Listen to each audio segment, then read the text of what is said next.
मित्रहो नमस्कार. आज आपण एका खेडेगावातील धोंडरे या खेडेगावातील एका शेतकऱ्याची यशोगाथा आपण सादर करणार आहोत. शेतकरी ते यशस्वी उद्योजक ही त्यांची जी यशोगाथा आहे ती आपण विशेष मुलाखतीद्वारे आज आपण घेणार आहोत. तर धोंडरे गावचे सिद्धेश्वर त्र्यंबक कदम हे आपणाला त्यांचा शेतकरी ते उद्योजक हा जो प्रवास आहे ते आपल्याला आज संपूर्ण माहिती देणार आहेत की त्यांनी त्यांचा प्रवास कशा तऱ्हेने पुढं नेला आहे. आज धोंडऱ्यासारख्या खेडेगावामध्ये क्लिनिंग, ग्रेडिंग आणि पॅकेजिंग युनिट खेडेगावात शक्यतो असा युनिट कुठेही नसतो. तर त्यांनी असा हे एक मोठा उपक्रम ह्या धोंडऱ्यासारख्या खेडेगावामध्ये केला आहे, ज्यामुळे धोंडरे गावातील शेतकऱ्यांना त्यांचा शेतीमाल सहजरित्या विकता येतो, चांगल्या भावाने विकता येतो. त्यांना तालुक्याच्या ठिकाणी किंवा जिल्ह्याच्या ठिकाणी त्यांचा जो वाहनाचा खर्च आहे तो वाचतो. तर अशा महान व्यक्तिमत्वाची आज आपणाला विशेष मुलाखत घ्यायची आहे. मी त्यांचे स्वागत करतो. नमस्कार. नमस्कार. तर सर्वप्रथम कदम साहेब आम्हाला सांगा की तुमचा हा जो प्रवास आहे तर तुमचं शिक्षण कुठं झालं, तुमचे शिक्षण करताना तुमचे काय ॲम्बिशन्स होते, काय ध्येय होते आणि तुम्ही ह्या क्षेत्राकडे कसं वळले, किंवा हा प्लॅन टाकण्याचा किंवा खेडेगावासारख्या ठिकाणी विजेचा प्रॉब्लेम असतो, नियमित वीज नसते, ही अशी मशिनरी जी आहे इतकी महागडी, एवढी मोठी गुंतवणूक, जागा असेल, तर हे तुम्ही ध्येय म्हणजे हे कसं तुम्ही प्लॅन केलं किंवा असं कसं तुम्हाला वाटलं, काय प्रेरणा वाटली तुम्हाला की बाबा ह्या खेडेगावात आपण अशा प्रकारचा युनिट घ्यावा? सुरुवातीला सांगायचं जर म्हणलं तर वडील व्यापारी असल्यामुळं वडिलाकडूनच व्यापारी वारसा मला लाभला. नंतर शिक्षण माझं जिल्हा परिषद धोंडरे येथे पूर्ण 10वीपर्यंत आणि 11वी-12वी बाहेर झालं. नंतर माझं 2 वर्ष ITI झालं. पण ITI चालू असतानाच मला थोडं मशिनरीची आवड असल्यामुळं मला उद्योगच करायचा आहे हे मात्र 100% निश्चित होतं. म्हणून बाकी काही क्षेत्रात न निवडता मी माझ्या व्यवसायाला सुरुवात केली. सुरुवातीला 10 वर्ष मी केव्हाही कृषी उत्पन्न बाजार समितीमध्ये स्वतः 10 वर्ष दुकानदारी केली आणि त्या 10 वर्षामध्ये मला सुरुवातीला ज्या अडचणी आणि ज्या गोष्टी मला पाहायला भेटल्या तर त्यातून मी समजा जे कच्चा माल आहे ते प्रोसेसिंग करावी असं माझ्या मनात निश्चय केला आणि त्या अनुषंगाने मी मशिनरीची स्थापना केली. सुरुवातीला 2021मध्ये मशीनला सेटअप लावला, पण मला सगळं झाल्यानंतर मग लाईटची अडचण लक्षात आली. लाईट गॅपनुसार धोंडरे गावात होते. ते 1-2 वर्षात ते सॉल्व झालं आणि मग फुल फेस लाईट मिळाली. मग काम करायला गती मिळाली. अशा पद्धतीने कामाची माझी सुरुवात झाली. आता तुमचं हे आडत दुकान आहे, तुम्ही आडत दुकान यशस्वीरित्या चालवलं, परंतु क्लिनिंग आणि ग्रेडिंग प्रोसेस ह्याचा तुम्हाला व्यापाऱ्यामार्फत किंवा ज्या ठिकाणी तुम्ही माल पाठवला तिथून असा काय फीडबॅक आला की बाबा हे धान्याचं ग्रेडिंग जे क्लिनिंग आहे ते आम्हाला ज्या पद्धतीने पाहिजे, समजा वाशी मार्केट असेल, मुंबईचं मोठं मार्केट असेल, तर असा काय अनुभव आला की तुम्हाला क्लिनिंग आणि ग्रेडिंग युनिट टाकावं लागलं की बाबा आपण असा माल द्यायला पाहिजे सगळ्यांना? सगळ्यात मेन जे समजा कच्चा माल जो शहरामध्ये कच्चा माल चालतच नाही आणि आज जे आपण म्हणतो फास्टिंगचं युग आहे, तर सुरुवातीला एक 5-10 वर्षापूर्वी कच्चे माल चालत होते, पण आज 99% क्लिनिंगच माल शहरामध्ये किंवा अदर कुठं पण क्लिनिंग मालालाच रिक्वायरमेंट असल्यामुळं आपण क्लिनिंगची सुरुवात केली. तुम्ही एक अनुभव सांगितला होता की तुम्ही एक वाशीला की मार्केटमध्ये एका व्यापाऱ्याला माल दिला होता, परंतु त्या मालाविषयी तुम्हाला फीडबॅक चांगला आला नाही. म्हणजे त्यापूर्वी तुम्ही युनिट टाकलेलं नव्हतं, तुमचं पहिल्यांदा आडत दुकान होतं, समजा व्यापारी दुकान. मग हे क्लिनिंग युनिट टाकण्यासाठी मग तुम्ही काय प्रेरणा मिळाली तुम्हाला, त्यांच्याकडून काय फीडबॅक आला होता? त्यांना मी कच्चा माल विकला होता. किती वर्षापूर्वीची गोष्ट आहे? ते 2012 म्हणजे जवळपास झाला 14 वर्ष झाले. आणि कच्चा माल विकला होता. तो कच्चा माल विकून जवळपास 2 ते 3 महिने ते पेमेंट आलं नाही. त्यांच्याकडून मी सांगणं होतं की एकदम चांगल्या पद्धतीचा माल असेल तर पाठवा, नसता म्हणजे कच्चा माल जो खराब आहे तो शक्यतो इकडं वेळ नसल्यामुळे पाठवूच नका. त्यातून प्रेरणा घेऊन आपण काहीतरी केलं पाहिजे. या प्रेरणेतून मशीनची स्थापना झाली. तुम्ही ITIचा उल्लेख केला, ITI तुमचं इलेक्ट्रॉनिक्समध्ये झालं. हां, इलेक्ट्रॉनिक्स. ठीक आहे. तर हे जे प्लॅन्ट आहे आपण जे बघतोय सध्या मागं, थोडं फिरवा कॅमेरा. हा प्लॅन्ट तुम्ही यापूर्वी कुठं पाहिला आणि ह्या प्लॅन्टची किंमत काय आणि हे सेटअप करण्यासाठी तुम्हाला एकूण किती खर्च आला आणि ही प्लॅन्ट कसा चालवायची याची माहिती तुम्ही कशी घेतली? समजा तुमचा आयडिया झाला आहे, परंतु प्लॅन्ट एवढी मोठ्या रकमेचा आपण प्लॅन्ट घेतला, मशिनरी घेतली, तरी ती कशा पद्धतीने घेतली किंवा ती कशी चालवायची याबाबत तुम्हाला म्हणजे कसं माहिती मिळाली? हे युनिट चालवायचं बऱ्याच ठिकाणी पाहिलं होतं आणि एक मनात बी आपल्याला काहीतरी मशिनरीवर करायचं हे असल्यामुळं प्रत्येक गोष्ट त्याच्यात जी अडचणी ती स्वतः सॉल्व्ह करणं. मग त्याचं उदाहरण सांगायचं म्हणलं तर परवा दिवशी डिस्टनवरचं जे सेटअप बॉक्स आहे, कंट्रोल सेटअप बॉक्स, त्याला प्रॉब्लेम आला. ते एकदम त्याची कार्यपद्धती बंद पडली होती.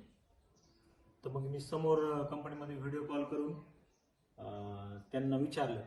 मग त्यांनी जसं सांगितलं की त्याला ॲटो करा, परत असं करा, तर प्रत्येक गोष्ट स्वतः फाउंडेशनवर जाऊन स्वतः त्या निगडीत 99% आपल्याला माहिती झालं पाहिजे.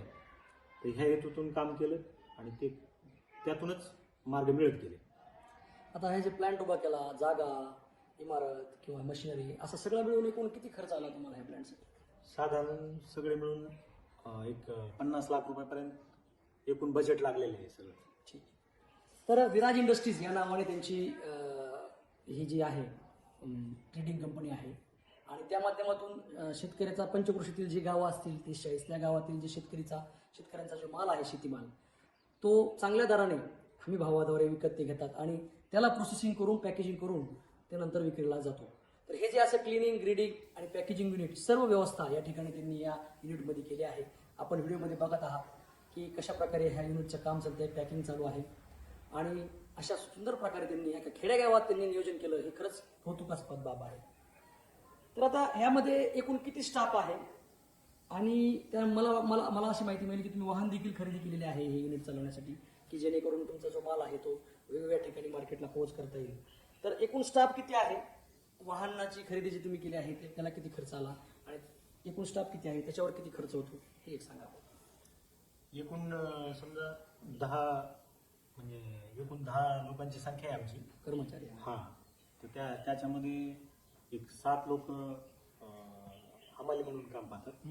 बाकी आम्ही 3 लोक आहेत ग्रेडिंग, बाकी खरेदी विक्रीचा व्यवहार, मॅनेजमेंट पाहून आणि एक 10 टनाचं गाडी आहे. तर त्या समजा एक ड्रायव्हर आहे त्यावर. असं मिळून आम्ही सगळे 10 माणसाची टीम सध्या कार्यरत आहोत. या ठिकाणी महत्त्वाचं नोंद करण्यासारखी गोष्ट आहे, ज्यावेळेस शेतकरी उद्योजक बनतो त्यावेळेस तो किती जणांना रोजगार देऊ शकतो. या ठिकाणी आपण पाहता की ड्रायव्हर आणि 10 इतर कर्मचारी म्हणजे एकूण 11 जणांना रोजगार. प्रत्येकाला आपण समजा साहजिक 15,000 रुपये जरी महिना धरला तर महिन्याला जवळपास किती खर्च होतो तुमच्या स्टाफवर? महिन्याला जरी म्हणलं तर 1 लाख रुपये महिन्याला जाते. बघा, 1 लाख रुपये, 1 लाख रुपये महिना, 1 ते 1.5 लाख रुपये रोजगार खेडेगावासारख्या ठिकाणी एक शेतकरी उद्योजक बनून दुसऱ्याला देऊ शकतो. हे नक्कीच घेण्यासारखी गोष्ट आहे. यामधून मला हे सांगायचं आहे आपल्या शेतकरी बांधवांना की आपण आपला शेतकरी माल उत्पादित करतो, परंतु झालेलं आपण मागच्या 50, 60, 100 वर्षापासून हेच करत आलेलो आहे. शेतकरी उत्पादन घेतात आणि त्या शेतकरी उत्पादन जे घेतलेलं आहे त्यावर कुठलेही प्रोसेसिंग न करता त्या शेतीमालाचे भाव वाढत नाही. तर ह्यांच्याकडून घेण्यासारखं आपल्याला प्रेरणा अशी आहे की आपण प्रोसेसिंगमध्ये उतरायला पाहिजे. मग ते भाजीपाल्याची प्रोसेसिंग असेल, फळांची प्रोसेसिंग असेल, धान्यांची प्रोसेसिंग असेल, आपण त्याच ठिकाणी थांबल्यामुळे शेतकऱ्यांनी त्यांच्याकडून प्रेरणा घ्यावी आणि नक्कीच प्रक्रियामध्ये स्वतःपुरते तरी प्रक्रियामध्ये उतरून आपल्या शेतीमालाचा भाव वृद्धिंगत करावा. जसे की आपला शेतीमाल भाव जो आहे त्याचे 10% मूल्यवर्धन होईल, या प्रकारे शेतकऱ्यांनी नियोजन करावे असे मी आवाहन करतो. पुढचा प्रश्न आहे की आपण शेती करत होता, जे ITI तर केलं आपण इलेक्ट्रॉनिकमध्ये, पण घरची पण शेती पाहता. आज आपल्या शेतीमध्ये काय काय आहे सध्या? माझ्याकडं 3 एकर मोसंबी आहे आणि बाकी सध्या म्हटलं तर गहू आहे माझ्याकडे 3 एकर आणि बाकी 4 एकर ऊस आहे. मोसंबीची लागवड कधी केली होती? मोसंबीची लागवड 2019ला केलेली. ठीक आहे. तर त्याचा पहिला जे तोडा आहे ते कोणत्या वर्षी घेतला होता तुम्ही? 2 वर्ष झाले, 3 किती वर्ष, 1 वर्ष झाले, किती वर्ष झाले? पहिला तोडा 3 वर्षानंतर मिळाला. 3 वर्षानंतर. तर त्या वर्षी किती उत्पादन मिळालं तुम्हाला त्याचं एकरी? सुरुवातीला एक 50-70 हजार मिळाले. ज्यावेळेस समजा आता झाडं एक 6-7 वर्षाचे झाले, मागच्या वर्षी एक चांगले पैसे झाले त्याचे. किती झाले? 2 लाख रुपये. 2 लाख रुपये. तर आता यावर्षी मी स्वतः तुमचं नियोजन पाहिलेलं आहे, आपण शेतामध्ये गेलो होतो. तर यावर्षी काय अपेक्षा आहे आपल्याला त्या प्लॉटकडून? यावर्षी 5 लाख रुपयाच्या पुढेच पैसे व्हायला पाहिजे. अतिशय सुंदर प्रकारे त्यांनी नियोजन केलं आहे. मी स्वतः बाग पाहिली आहे आणि उद्योग सांभाळता सुद्धा ती शेती पाहत आहेत. म्हणजे गहू असेल, ऊस असेल, मोसंबी आहे, सर्व बागायती पिकं त्यांनी घेतलेली आहेत. हे देखील त्यांच्याकडून घेण्यासारखा गुण आहे की उद्योग पाहता पाहता स्वतःची शेती देखील ते चांगल्या पद्धतीने करत आहेत. माझा प्रश्न असा आहे की खेडेगावात तुम्ही हा प्लांट सुरू केला. आता कसं असतं, हे जे अशा प्रकारचे मोठे युनिट प्लांट जे असतात ते सहसा तालुक्याच्या ठिकाणी, जिल्ह्याच्या ठिकाणी असतात. ज्यावेळेस तुम्ही नियोजन केलं की आपल्याला आता असं करायचं आहे, त्यावेळेस साहजिक लोक चर्चा करतात किंवा एक अडचणी येतात, काही आव्हाने असतात, जागा असेल, विजेचा प्रॉब्लेम असेल. तर त्यावेळेस तुम्हाला काय काय अडचणी आल्या प्लॅन टाकण्याच्या वेळेस? भरपूर अडचणी आल्या. सुरुवात करताना काही लोकांचं म्हणणं आलं की समजा खेडेगावात पण प्रत्येक वर्षी प्रोसेसिंगमधून काही ना काही मिळत गेलं. याच्यामध्ये असं आहे की समजा शेती एक असं माध्यम आहे की त्याचं दिवसेंदिवस दरडोई उत्पन्न वाढत जातं. म्हणजे गेल्या समजा 10 वर्षापासून आपण समजा 15 वर्ष झाले या क्षेत्रात आपण काम करतो. तर एक लक्षात आलं की प्रामुख्यानं की प्रत्येक दिवस उत्पादन एक 25% 30% वाढत आहे. त्याच्यामुळं अडचण येत नाही की समजा प्रोसेसिंगला माल मिळतो किंवा परिसरातल्या लोकांना ग्रेडिंग करून बी घेऊन जाता येतं. निश्चितच आपण धाडसी निर्णय घेतला. खेडेगावासारख्या ठिकाणी असं युनिट टाकणं, लोकांना, शेतकऱ्यांना संधी उपलब्ध करून दिली. त्यांचा पैसा, तुम्ही वेळ आणि पैसा वाचवला की जो समजा तालुक्याला माल घेऊन जायची, शेतकऱ्यांना वेळ यायची. तर मोठ्या प्रमाणावर रोजगार देखील आपण दिला. त्यानंतर लोकांचा जो पैसा आहे ते देखील आपल्या ह्या युनिटमुळे वाचला. चांगल्या गेवऱ्यापेक्षा चांगल्या दराने आपण इथं खरेदी करता.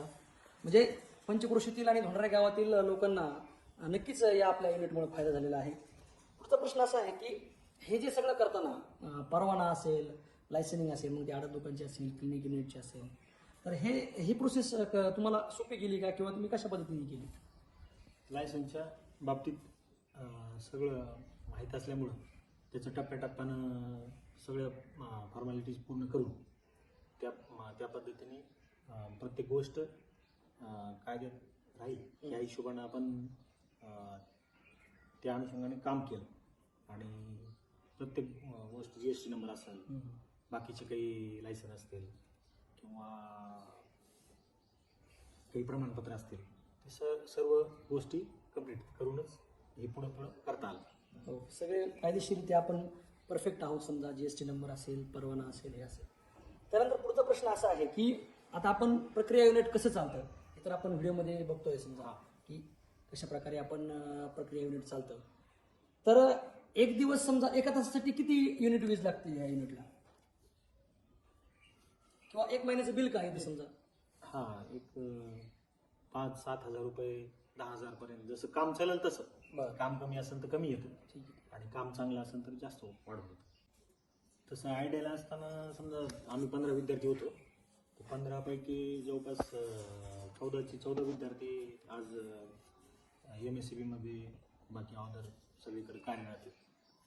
तर त्यावेळेस अप्रेंटिसशिपला मला पण त्यांचा कॉल आला, पण मी त्यांना सांगितलं की मला स्वतः ड्युटी न करता मला सगळ्यांच्या हाताला काम देता येईल ह्या प्रेरणेतून मी सगळं उभारलं. वा, खूप छान. शेवटचा आणि महत्त्वाचा प्रश्न, आता हा युनिट तुम्ही वर्षभर चालवता, म्हणजे वेगवेगळे पिकं ज्यावेळेस खरीपचे असतील, रब्बीचे असतील, तर एकूण टर्नओव्हर तुमचा वार्षिक किती आहे? सध्या तरी 10 कोटी ट्रान्झॅक्शन आहे आपलं, वार्षिक ट्रान्झॅक्शन. तर आपण बघू शकता, एक शेतकरी ते उद्योजक यांचा जो प्रवास आहे तो काय साहजिक लगेच तयार झालेला नाही. हा त्यांनी धाडसी निर्णय घेतला. जागा असेल, बांधकाम असेल, प्लॅन्ट असेल, शून्यापासून सुरुवात करून त्यांनी आज त्यांचा वार्षिक टर्नओव्हर 10 कोटीपर्यंत नेला. तर असं आपण म्हणू शकतो की खेड्यागावातील करोडपती उद्योजक जो की शेतकरी होता, अशा प्रकारे त्यांचा सुंदर प्रवास आपण या मुलाखतीद्वारे पाहिलेला आहे. तर या विशेष मुलाखतीद्वारे आपल्याला शेतकऱ्यांना आणि सामान्य लोकांना प्रोत्साहन आणि प्रेरणा द्यायची आहे की तुम्ही जे करता आता सिद्धेश्वर त्र्यंबक कदम यांनी धोंडराई गावात ही जी व्यवस्था निर्माण केली, यामुळे लोकांना रोजगार मिळाला, लोकांचा पैसा आणि वेळ वाचला, त्यांच्या शेतीमालाला योग्य भाव मिळाला. त्यांचं करावं तेवढं कौतुक कमी आहे व त्यांनी आपल्याला मुलाखतीसाठी वेळ दिला, त्याबद्दल मी त्यांचे खूप खूप आभार मानतो.